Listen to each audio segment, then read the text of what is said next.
As pessoas precisam entender o preço do pecado e o amor de Deus por nos perdoar.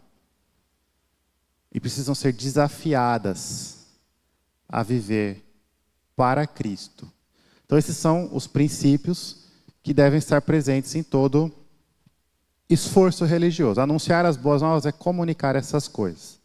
É necessário comunicar. Tá? Espero que os irmãos tenham compreendido isso. Falar é fundamental. Aquela história de que diz, evangelize como puder, se necessário até fale. Alguém já ouviu isso? Se precisar até fale de Jesus. Tem até boa intenção. Mas não é o correto. Não é se necessário até fale, é fale. Porque o evangelismo, o método que Deus escolheu usar, normalmente, requer a comunicação do evangelho. Então, fale. Evangelizar é falar sobre o evangelho. Agora, falar sobre o evangelho pode ser, de novo, online. Pode ser através de um vídeo. E não um vídeo só com figuras, mas um vídeo bem explicado. Eu vi um esses dias. Eu não sei o canal, mas um irmão da igreja me mostrou. É baseado no livro do Paul Washer, sobre o que é o evangelho. E aí é 10 minutos. Aí tem os desenhinhos e o cara vai explicando. É feito naquele efeito de stop motion, sabe? Que é meio travando assim. É bonitinho e tal. O vídeo é só algo para chamar a atenção das pessoas. Mas o que eu achei legal é que o evangelho está sendo claramente comunicado. Ele está sendo informado. Esse é Deus, esse é o pecado, esse é Jesus, essa é a salvação. É isso que você precisa fazer. Então isso é bom, é importante. Então, a gente não pode ter essa visão antiga de que não pode usar mais nada além da Bíblia. E evangelizar é só pegar a Bíblia, ler a Bíblia e pregar a Bíblia. Existe data show, existe computador, existe a internet, existe inúmeros meios. E crer na soberania de Deus é crer que Deus permitiu que a tecnologia avançasse. Então existem muitas ferramentas. Eu acho que o nosso evangelismo deveria ser mais incorporado, usando essas ferramentas.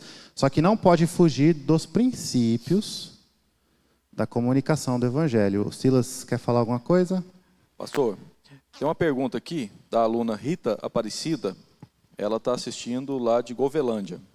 Ela perguntou o seguinte: o evangelismo nas redes sociais não deixa a desejar, caso a pessoa que está sendo evangelizada queira fazer perguntas?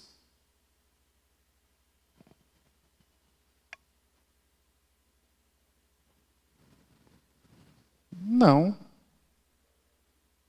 Ela pode fazer perguntas. Porque se fosse assim, um sermão no culto solene não deixaria a desejar também.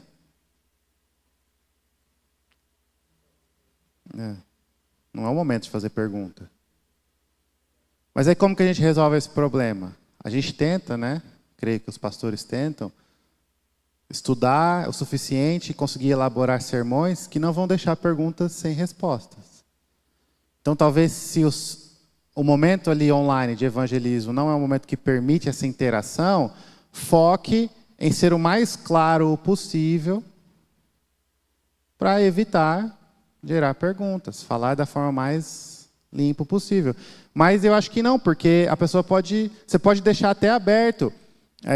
Eu falo isso antes de eu ministrar a ceia, eu sempre falo, se você ouviu o evangelho e agora está vendo o evangelho ministrado e quer saber mais sobre o evangelho, me procure os presbíteros, nós vamos gostar muito de conversar com você sobre isso. Então, talvez não pode fazer pergunta ali imediatamente, mas a comunicação está aberta.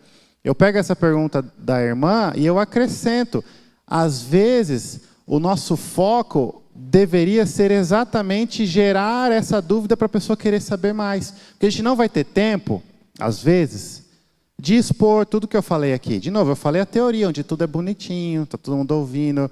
Você está, às vezes, no ônibus, indo para o trabalho, você tem um tempo limitado. E ali surgiu uma oportunidade de conversar com alguém.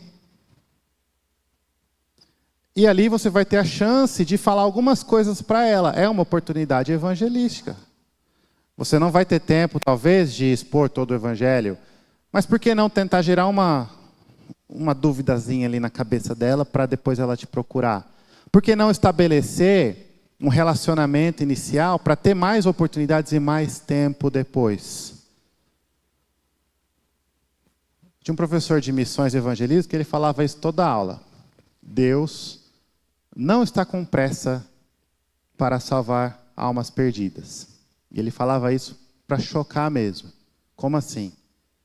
Deus, a gente não precisa evangelizar sempre, achando que se não falar tudo naquele momento e da forma perfeita e ideal, você falhou. Deus usa o tempo dele. Então ele falava, olha, às vezes o meu objetivo, conversar com as pessoas, é fazer a pessoa querer ler a Bíblia. Se eu convencer ela a ler a Bíblia, eu já estou feliz. Até porque a Bíblia vai expor as verdades do Evangelho muito melhor do que eu. E eu não vou ter tempo de explicar tudo. Deixa ela ler a Bíblia. E aí eu dou meu telefone, se tiver dúvida, liga para mim. Então eu acho que a questão que pode gerar perguntas não prejudica, nem diminui. Eu acho que talvez é até sinal de que teve algum efeito. É melhor quando a pessoa tem dúvida do que quando só ouve e não faz mais nada e vira as costas.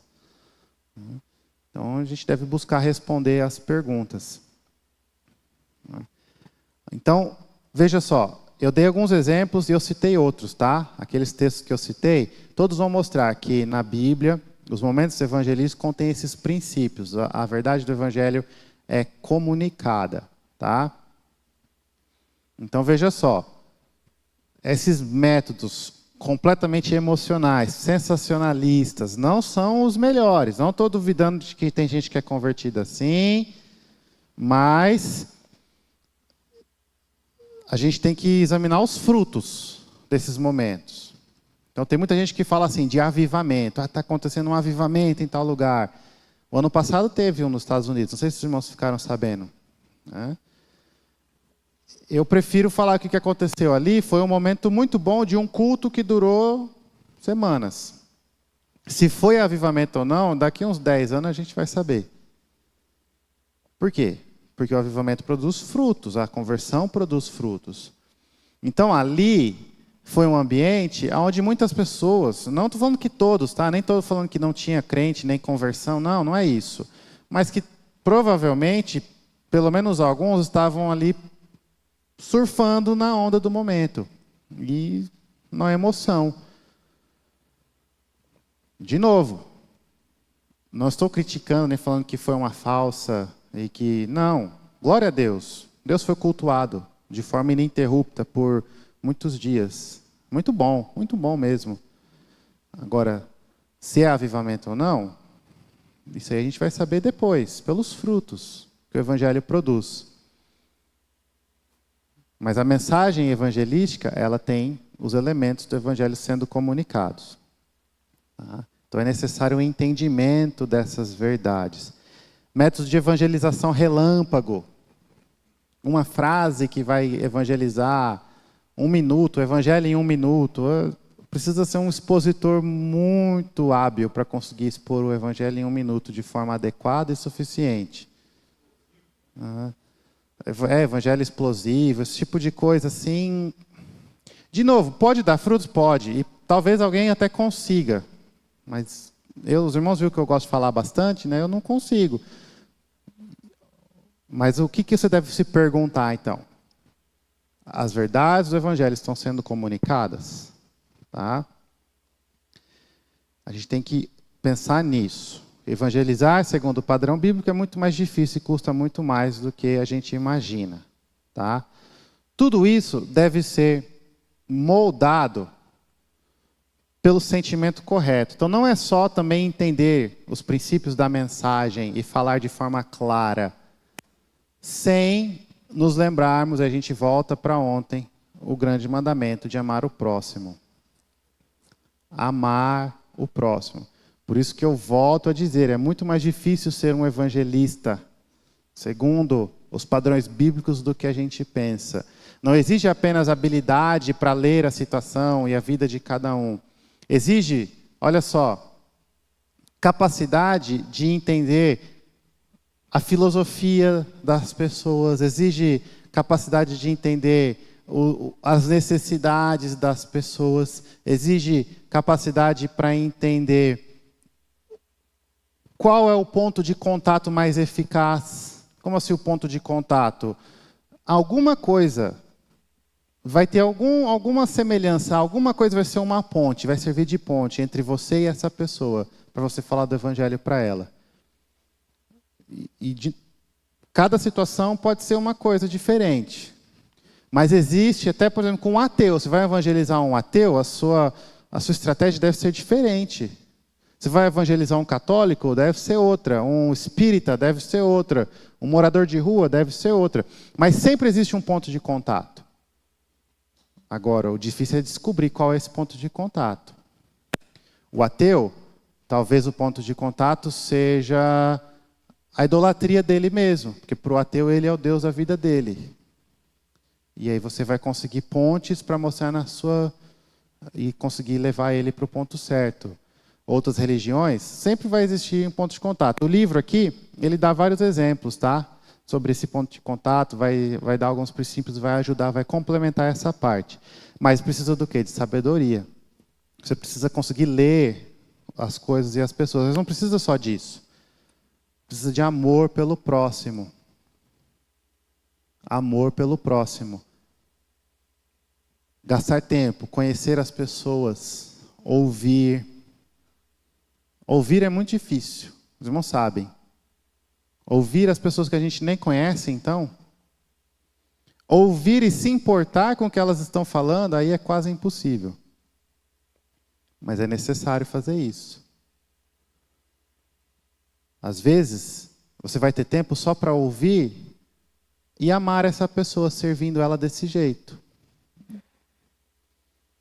Mas talvez é assim que você começa um vínculo, um relacionamento, e aí você vai ter mais oportunidades de evangelizar, mais oportunidades de expor o evangelho e comunicar a verdade.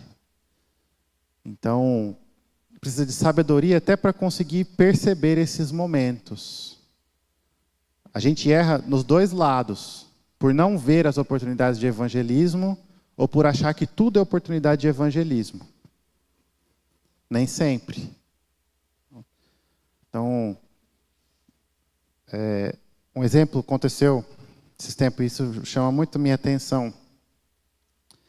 Os irmãos lembram de uma história de uma menina, moça, que foi violentada e engravidou, e aí o governo permitiu que ela abortasse.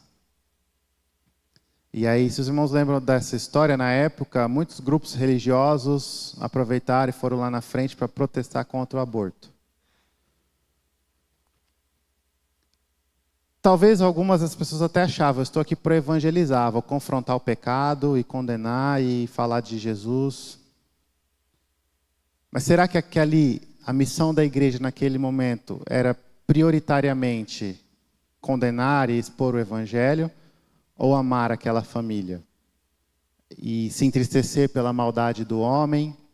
E se compadecer da dor daquela família? Eu não estou falando que é certo o aborto, não, de modo nenhum.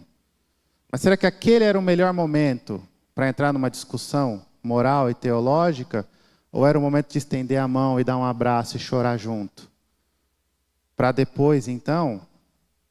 Isso é até útil, até de um ângulo pragmático, tá? Porque se você é sempre confrontante em tudo que você faz, você fecha muitas portas de comunicação e de relacionamento. Se você é uma pessoa que estende a mão e conversa e entende, você vai ter muito mais oportunidade para evangelizar, para corrigir, para confrontar. E o seu confronto vai ser muito mais eficaz. É muito mais fácil confrontar alguém que sabe que você a ama, do que alguém que não te conhece. Então, evangelismo é algo que requer toda a nossa vida. E sabedoria para entender cada caso, cada pessoa, cada momento. Pastor, isso é muito difícil, eu nunca vou conseguir. Você tem as promessas de Deus, que vai te capacitar para isso. E você tem os meios que Deus te deu para buscar esse crescimento. Então confie no Senhor. Lembre-se que Ele é soberano e Ele salva. faça o seu melhor, usando os meios e os princípios que Ele te deu, e descansando nele. Ele é soberano, Ele salva. Você pode fazer a sua parte. Tá?